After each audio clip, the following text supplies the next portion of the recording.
Hello. In this video, I'm going to show you how I saved a small nonprofit organization $1,751.21. And I did that via a combination of updating their health insurance, allowing them to institute a program that allowed their health contributions to be tax deductible, and also allowing the contributions to the employees to be non-taxable income. So let's dive in. This was a win-win for all parties involved, the employees, the business, as well as the overall bottom line for both parties. So I'm going to go ahead and share my screen and walk you through it.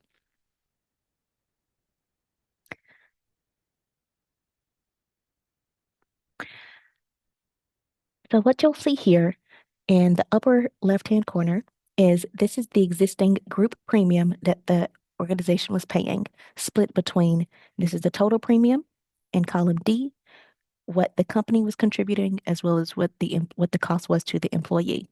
Each employee's initials are here on the left-hand side. So just to begin, the existing group health coverage, you'll see the total current premium here on the right-hand side. So a few things I want to point out. There were 1, 2, 3, 4, 5 employees that did not have coverage at the beginning of this. So 5 of the 10 employees, so half of them were not even covered at all. So just keep that in mind. So half of them were not even covered. Out of the total premium, you'll see that the company was contributing a total of $1,832.76 per month. The employees all combined were paying a total of $1,221.82 for a total current premium of $3,054.58. Now, what we did was a combination of two things. First, we canceled their group program, their group coverage, so that each person had the ability to select their own insurance that allowed them to shop on the open market. When they shopped on the open market, you'll see that in some cases the premium did increase. For example, for employee MC, their premium went up from $964.71 to $1,136.96. Fair enough. Now, majority of other employees did see a cost savings, but I did want to point out that in some cases there was an increase in premium, but you'll see how we rectified that. Now, because we canceled the existing group policy and allowed the employees to shop for their own coverage, immediately the company was responsible for $0 in terms of those premium payments. So now the employees are responsible for paying their own premium payments. What you'll also see is the new cost for this program to each employee, which is listed here in column G. We also, in addition to shopping for individual coverage for each employee, we also set up a reimbursement account. Now, the beautiful part about a reimbursement account is that it is really a way to have your cake and eat it too as a business. So, as a reimbursement account, that means that anything that the business contributes to this reimbursement account is tax deductible. But because it is on a reimbursement basis, it is not taxable income to the employee. So it is a tax deduction to the business, non-taxable income to the employee.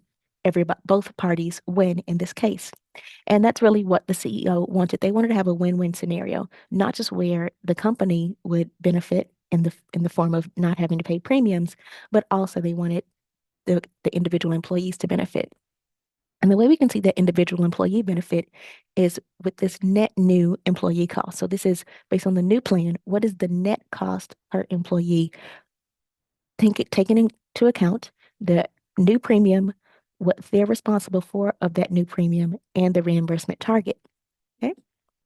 So for this, the new contribution for this employee, and I should mention that this premium amount, this is the retail premium. We are here in the States, and based on the person's income will determine the number of subsidies that the individual employee will qualify for. So by allowing them to shop on the marketplace, that allows them to be able to qualify for subsidies. So that is where the discrepancy between the new premium and the employee cost in this case, right? So the actual plan that they select that they are offered on the individual marketplace has a premium of $364.84. But because this employee is eligible for subsidies, that brings their cost down to $98.84. So just wanted to explain that. Okay. But of course, in some scenarios, the employee would not necessarily have a significant savings. And so in that case, the business owner can decide to contribute to a reimbursement account. And that's what you see here. So again, looking at employee MC, for example, they were paying $385.88. Their new premium amount is $1,136. But you'll see that based on their income, they their cost between the old plan and the new plan is not less expensive. Okay. Previously on the group plan, they were paying $385.88. On the new plan, their cost is $598.96. So how do we fix this if we want it to actually be a benefit to the employees? We fix this with a reimbursement target, and you'll see that listed here. And so with the reimbursement target, plus the premium that the employee is responsible for, the net cost to the employee is quite a bit more affordable. In addition to that, uh, at the cancellation of the group plan, those employees that are eligible for Medicaid are able to take advantage of their full Medicaid benefits, which means that of course is government sponsored insurance, meaning that they have no premiums, no copays, and are able to have a full benefit suite that they don't have to pay out of pocket for. And I should mention that this reimbursement target, Medicaid eligible employees are able to take advantage of any reimbursement target because, again, it is non-taxable income. So if the employer wanted to contribute to things that a person on that qualifies for Medicaid most likely would not be able to support on their own. So things like a critical illness policy or an accident plan, or even some of the more ancillary benefits, maybe massage therapy or something like that, that would still be a health expense. They are able to take advantage of those via this reimbursement account. So the net cost of the employees across the board is $615.99. And what you'll see here is in this case, all 10 employees are covered. Even if you just remove the persons that are on Medicaid, that is 8 of the 10 now have coverage when they prior to now did not. Okay. And so the change in cost to the employees you'll see here. So that is the difference between this $615.99, which was the total employee cost, and the $122.21.82 that the employees were paying before then. So the total savings for the employees is $605.83. So across the board, even with more employees being covered with coverage, there's a savings for the employees and their bottom line. The company, of course, taking into account the reimbursement contribution, the target reimbursement contribution, the company is saving $1,145.38 every single month. So combined total savings for this organization is $1,051.21 with a target reimbursement of $615.99. Excuse me, that's a typo. That should be $687.38. I'll update that right now.